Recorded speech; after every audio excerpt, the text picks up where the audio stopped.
A long time ago, when traditional religion was the only mode of worship, there lived a man called Olosa and his wife, Enudi, in the village of Umu Adu. They were a family of three. They had one daughter called Akaka. Akaka was their only child for the past 18 years of their marriage. Enodi and her husband had been looking for children for the number of years of their marriage but had not been able to have any. They had gone to different deities to beg for children, promising them different things if they could only have some, and at last they were blessed with one child. It was a female child and they named her Akaka. After much going from one place to the other again, they had decided to stop going and be contented with the one they had gotten. They resigned their faith to the fact that it was not having battalion of children that mattered, but the ability to take care of them and give them the basic things of life that mattered. With that in mind, they stopped going about looking for children and showered all their love on their beloved daughter, Akaka. Akaka was beautiful and well shaped. She was tall and light skinned with great curves for her age of 16. The villagers often wondered how beautiful she would look like when she became of age. Everyone that came her way in the village adored her. Many people wanted to be her friend. When she went to fetch water at the village stream, her age mates would run after her and want to be close to her. She was always surrounded by people, and you would see her laughing most of the time at the humorous jokes they cracked around her. Akaka was always a happy one. Her parents worshipped her like a goddess, and there was nothing she asked for that they did not give her.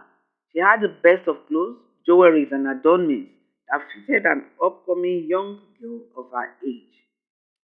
One day, when she was going to the stream to fetch water, she had almost rounded the bend to the stream when she saw a group of boys standing and blocking the path. The boys had not observed someone was coming along the road and were surprised when they heard a female voice say, "Excuse me." They all turned and on seeing her, gave space for her to pass. "Akaka, how are you?" some inquired. "Good morning," others said, but one in particular did not say anything. He was just looking at the beauty that was asking for passage. "Good morning," she replied, smiling at them shyly and made her way towards the stream. Akaka observed the young man staring at her and wondered why he was looking at her in that manner. She stared back at him, and the eye contact between them was something different. She felt a connection and quickly removed her face and made her way down the road towards the stream. She had never felt such before, and she felt shivers run down her spine. Her heart was racing at top speed. She stepped into the stream, scooped some water with a pot she was carrying, and started washing the pot thoroughly. Her mother had sent her to go to the stream to fetch drinking water while she was busy cooking food in the kitchen. She had finished washing the pot and was fetching the drinking water when she heard the sound of the young men coming towards the street. She rose her face up. She could see they were standing by the street now, and one of them, the guy who had been looking at her straight in the eye, was still looking at her in the way she did not understand at all. She turned her back on them and concentrated on what she was doing. She filled the pot with water and gingerly lifted it up. She was about to place it safely on her head when she felt someone standing beside her and bringing hands forward to hold the pot. "Let me help you, beautiful one," the voice said, and helped her balance the pot properly on her head. "Thank you," she said. After placing the pot on her head, she looked up to see who the good helper was and recognized the pair of eyes looking deep into her. She stared at him in return, emotions tearing within. It took some time before they broke away from the look and she hurriedly left for home. Obine stood as though electrocuted to the spot. He was standing. Can this be love at first sight? People have been talking about, he asked himself aloud as he stood there. He had not been himself since he saw that girl and wanted to know more about her. He got out of the stream and watched the beautiful girl winding her well-shaped body naturally towards home. He went straight to his cousin Uji and asked him about the beautiful girl that had walked past him. His cousin smiled and said, "That's Akaka." Akaka? Obini exclaimed. "That's an unusual name." "Yes, it is," replied Oji. "Her parents must have a good reason for giving her the name." He sighed and breathed a deep sigh of relief again. I think I like her. I want to know more about her. "Your eyes must not go there, brother," said Oji. "That's the only fruit in her father's house." "Oh," Obini exclaimed. "She's the only child?" "Yes, she is," replied Oji and added, "Let's bathe and go back home." They hurriedly took their bath and headed back home. When Akaka got home, she told her mother about the young man she had seen at the stream. She narrated how he had helped her to place the water pot on her head and stood there staring at her. She also told her mother that she could feel his eyes on her as she made her way back home. "Mother, I would have fallen down the road," she said, smiling. "He made me so nervous." "Ha ha ha," her mother laughed. He may be, hmm, he may be admiring my beautiful daughter. Akaka frowned and said, "But mother, I've never seen that face in this village before." "Oh, is I now know the person you are talking about," her mother stuttered. "You are talking about the chief of the village first son." "Is he the chief of the village son, mother?" asked Akaka. "I didn't know." That was when her mother told her about Obini. He was a very handsome young boy when he was small and had left the village when he was 9 years old to live with his uncle in a faraway village where he was taught the art of trading on foreign goods from other villages. "So he's back?" her mother asked. "I didn't know. We'll go to the chief's house this evening to greet and welcome him." Akaka always told her mother everything that happened to her. She had no secrets where her mother was concerned, and they were both like friends despite being mother and daughter. That is how it is supposed to be between parents and their children. In such a situation, these kind of children rarely got into problems because their parents will be there to advise them when they know their problems. That evening, Akaka and her mother went to the chief's house to greet them. The chief's wife was a very good woman and she generously welcomed them.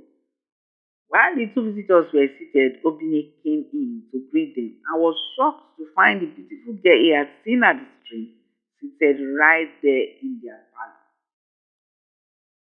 When they left, he went back to his mother and said, "Mother, I like that girl. I saw her this morning at the stream and I think I'm interested in her." His mother laughed. "Are you telling me directly you are ready for marriage now?" she asked. "Mother, I may be ready since I've seen this girl," he said, laughing. "I truly like her." Obini had a booming business he had established after serving his uncle for several years, and he could marry and take care of a woman comfortably if he wanted. The discussion continued between Obini and his mother until the two concluded that they would go and ask for Akaka's hand in marriage on one condition, that Obini will woo and win her trust and love. If she agreed to the union, they would then move forward to ask for her hand in marriage. After the discussion with his mother, Obini tried his best to seek for Akaka, and with the collaboration of his cousin Uji, he was able to win Akaka and make her fall in love with him. The love between Obini and Akaka blossomed, and the two were a perfect match for each other. The parents of both parties were in support of the relationship, and they were looking forward to a day when their relationship would develop into a perfect union as husband and wife. Obini's interest in Akaka was the beginning of problems for Akaka, unknowingly. As soon as she agreed to Obini's love and marriage relationship, She started having problems and could not relate with Obini peacefully anymore. One day, Obini went to meet Akaka at the stream where she went to fetch water again. They were standing together at the upper side of the stream and discussing. A strong bond of love was eminent between them, and they were thus deeply engrossed in their talk when they heard the sound of someone close by, but did not turn to see who it was. A young man swam out of the stream, walked towards them. On getting to where they were standing, he called Akaka's name. Akaka and Obine turned towards the voice, and behold, standing beside them was the most handsome young man Akaka had ever seen. He was tall and slim. He looked so handsome that Obini felt he was not of this world. His eyes were blazing and he looked very annoyed. Akaka looked at him and immediately she left Obini's side and went to hug him as though she had known him all her life. Obini was surprised. He looked at her unbelievably at what he was seeing. The young man laughed and looked at Obini. She's my wife, he said, laughing again, as he read Obini's mind. So what rights have you got to ask for a married woman's hand in marriage? The surprised Obini, who was still standing as though transfixed to the spot, managed to come out of himself and ask, who are you? I'm her husband, and you have no right to come close to her in the first place, he replied, glaring at Obini, his eyes spitting fire. Obini went close to him and snatched Akaka's hand from where she stood, clinging to the young man. Akaka, come, let's go. You have nothing to do with this strange young man. And your mother must be waiting for you at home, he said, trying to pull her out of the man's embrace. But she refused to follow him. Obini, I'm sorry, but this is my husband from the water. Although I love you, but I can't choose you over him, she replied, looking at the surprised Obini straight in the eye. Akaka was a girl from the water.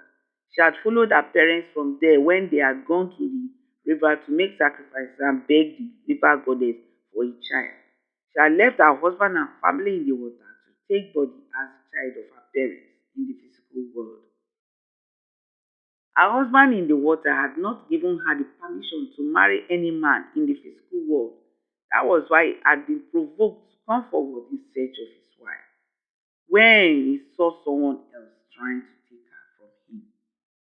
The stream was completely deserted and Obini felt goose pimples all over his body. He shivered. He knew immediately he was contending with her spirit. He was at a loss as to what to do next. The young man was dragging Akaka towards the stream and immediately he came back to himself. Hey, come back here, he shouted. Where do you think you are going, Akaka? I'm taking my wife back to the river where she belongs, of course, replied the young man as he dragged Akaka towards the stream. No, I will not allow you to take her into the water, Obini shouted, and luckily some of the villagers started coming to the stream for their daily chores. They noticed there was a scuffle going on there and were making their way towards them. As soon as the young man noticed the presence of other people around, he dropped her Akaka's hand and said, since I can't take her now, I will come back for her and take her home. He dove into the water and vanished out of sight. People were now coming to inquire what was going on, but Obine quickly held Akaka's hand and led her home. When they got to Akaka's home, Obine explained what had happened at the stream to her parents. Immediately they heard it, it was as though light had drained out of them. The next day, Akaka's parents decided to go and see a traditional medicine woman at the extreme end of the village. When they got there, the old man looked at them and laughed. You are coming to ask about your daughter's experience at the stream yesterday, she asked, laughing again, indicating they follow her into her divination room. How did she know why we have come here? They asked her husband in a small voice. She must be very good in her work, her husband replied as they went into the room to have seen what we have come for. The old woman indicated where they should sit and went ahead to bring local gin and kola nut for her visitors. She presented them with the kola nut and inquired why they had come to see her. Olosa looked at his wife as if to prompt her to speak, but changed his mind and said, We have come to find out about our household great mother. Ha ha ha. The old woman laughed again. You are the ones that went searching for children everywhere, and you got one from the river. Don't you know before you plan or do anything serious about the stages of your life, you need to make some appeasement to our people in the river? Ah! The couple exclaimed in surprise. Sorry, great mother, we didn't know that. Oh, I see, she said, rolling her eyes upward. Now you attracted the anger of her husband in the river, and he has come to take his wife back home. What are you both going to do about that now? Great mother, please tell us what to do. We are begging, Enodi, Akaka's mother said in her pleading voice. As we are talking here now, Akaka, your daughter, the spiritual husband, is confronting her and her physical husband to be at the roadside. And there is serious argument there, she explained. He has come to take her home. Never! Akaka's mother, Enodi, shouted. That will never happen. She stood up at once and was about to dart out of the room when her husband held her back. Sit down, her husband said. Where are you going? And where do you think you will find them? Let's finish here and know what to do next. Obine and Akaka had gone on a stroll round the village and were at a junction leading back to Obine's home when the same young man that had confronted them at the stream stopped them once again. Where do you think you are going with my wife? He asked, taking Akaka by the hand. And Akaka, on seeing him, ran to meet him. She was very conscious that he was her husband and she loved him very much. She also loved Obini. She was torn between two worlds. Come, let's go home to the river, the river husband said, dragging her towards the river. Akaka shouted Obini, running after them. He took hold of her second hand. Akaka, no, you can't follow him down to the river because if you do, you will get drowned and die. You want to leave me and your lovely and lonely parents heartbroken? Akaka looked at him, and the love she saw in his eyes ignited the flame of love within her for him. She turned to look at the river husband, and a strong wave of love flowed in her body system. She was torn between two worlds again, and she began to cry. Come home to me where you belong, said the river husband. No, come with me, Akaka, Obide said, pleading. I won't allow you to die. Thus they were, each of them dragging her to the river and to the village. They were thus dragging her when the old traditional medicine woman told her mother, quickly, take this native chalk and kola nut from and go outside. Talk to the sun god that he should free your daughter from any entanglement. He just explained everything that she would say to the sun so that your daughter will be able to escape today and will know what to do. They went outside and quickly used the kola nut and chalk to do what the old woman, the traditional woman had told her to do. When she was through, she went in. At the junction, the river husband instantly let Akaka's hand go and screamed in a loud voice. It was as though a great wind had been sent by someone and immediately ran towards the river and disappeared. Hurriedly, Obine took her home. He was surprised that things were turning out now because he was worried as to the safety of Akaka and himself. They relayed the incident to her parents once again. That night, Akaka fell ill. She was sick for almost 3 weeks, and everyone was afraid that she would die. They knew her spirit husband was behind the illness. It was terrible. Akaka had emaciated and Obini was always crying. The river husband was always coming in her dreams to drag her to the river. Akaka's parents had to go back to the old medicine woman and told her what was happening. She told them what to do that night.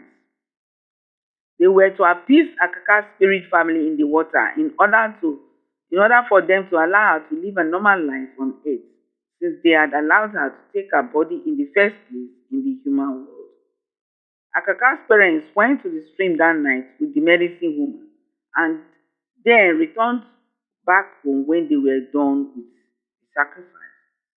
The next day, Akaka started getting better. The river husband did not come anymore, and she gradually regained her health. When she was completely healed, Obini and her family came forward and the marriage was done. They lived happily and had 5 children, which made her parents very happy.